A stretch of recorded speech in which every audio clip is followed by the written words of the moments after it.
feared, but not for the reason you think. When Jordan admits he feared someone, that's when you stop and pay attention.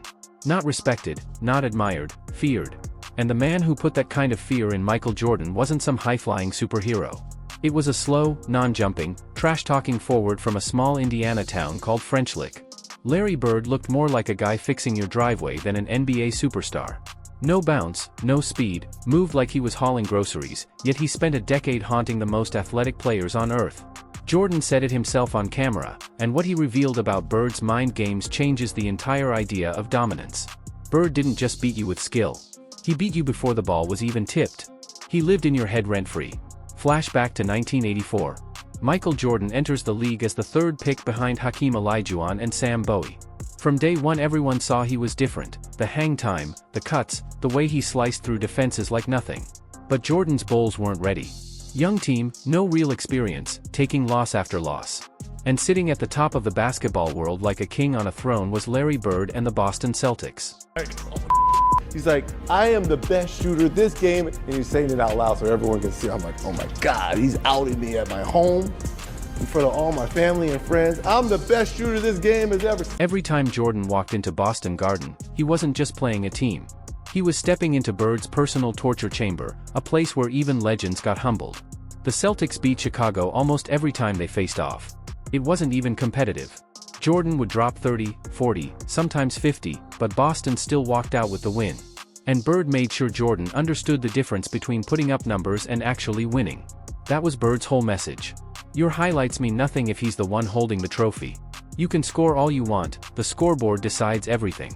The best example came in the 1986 playoffs, a series Jordan has probably replayed in his mind forever.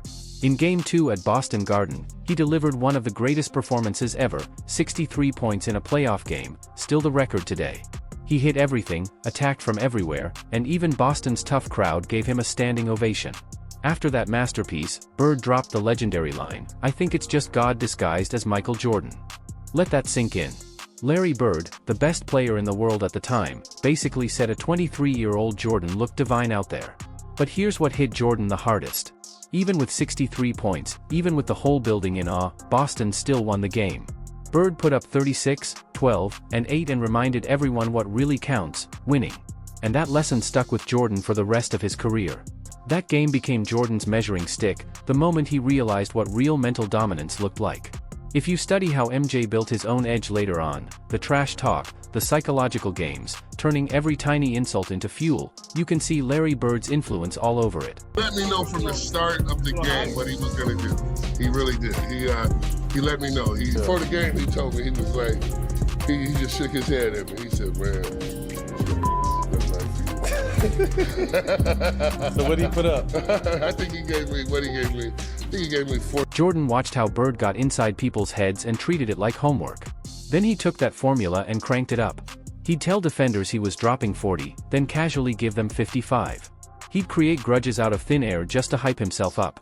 He'd remember something you said years earlier and use it like ammo. People always say Kobe studied Jordan, but before that, Jordan studied Bird. Bird broke opponents mentally, possession by possession, and Jordan absorbed every bit of it. And when MJ talks about Bird today, his whole tone shifts. You can hear it in his voice. It's not the usual confident swagger. It's respect with a hint of leftover fear. If the greatest player ever admits another man shook him, that tells you everything. Larry Bird was different, and it had nothing to do with athleticism. Bird wasn't jumping over anything except maybe a curb. He wasn't fast. He wasn't flashy. And he definitely wasn't entering any dunk contests. Bird's resume almost sounds unreal, like something out of a video game. 3 championships, 3 straight MVPs from 84 to 86, a feat only Russell and Wilt ever pulled off, 12 All-Star nods, Rookie of the Year, 2 Finals MVPs, the whole package. On paper, he looked like a once-in-a-generation superstar who shaped his era. But he didn't look like a superstar. He looked like a guy fixing your roof, not dropping 30 on elite defenders. That boy, he can play, man. He turned it out. He came from French Lick, Indiana, a tiny working-class town with fewer than 2,000 people. Basketball wasn't just a sport there, it was the town's identity, the one thing that put them on any map that mattered. They called him the Hick from French Lick, and instead of running from that nickname, Bird wore it like armor. He grew up in a big family where money was always tight, and hoops became his escape, the one thing that made sense. By the time he reached Indiana State, he wasn't just scoring, he was carrying a program nobody cared about straight into the national spotlight, all the way to the 1979 title game against Magic Johnson's Michigan State. That 1979 championship is still one of the most watched college basketball games ever, more viewers than most NBA finals. Bird didn't win that night, Magic's squad was stacked. But the fact that he dragged Indiana State to that stage was unbelievable. Before Bird, the Sycamores were invisible, losing more than winning. Once he arrived, they were suddenly everywhere, front pages, headlines, coast to coast. And that championship clash didn't just make great TV. It launched one of the biggest rivalries in sports history, one that defined the entire 80s. People forget how much Bird elevated everyone around him. He made teammates better just by stepping on the floor. Veterans like Dave Cowens and Tiny Archibald, guys who seemed like they were on the downside, suddenly had new life. And Red Auerbach doubled down. He stole Robert Parrish in a trade, drafted Kevin McHale, brought in Dennis Johnson, kept Cedric Maxwell, and suddenly the roster was a fortress. Boston didn't just get good again, they became the most intimidating squad in the league, a championship machine. By Bird's second season, they were already NBA champions, something that almost never happens. Larry Bird played in this era, I think he'd be in Europe.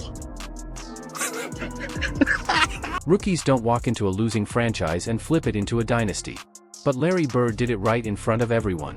At first, players across the league showed Bird pure respect, for the numbers, the toughness, the work ethic, the way he resurrected the Celtics.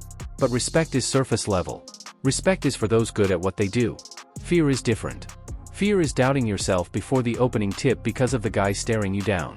Fear is sitting in your hotel room the night before a Celtics game, knowing Bird is going to be in your ear nonstop. The early years built the resume, the titles, the underdog rise, the Boston turnaround. But the real fear came later, when Bird started calling his shots out loud and making defenders watch him pull them off like a magician, explaining the trick before performing it. His trash talk wasn't the usual, "you can't guard me" stuff. Every player talks.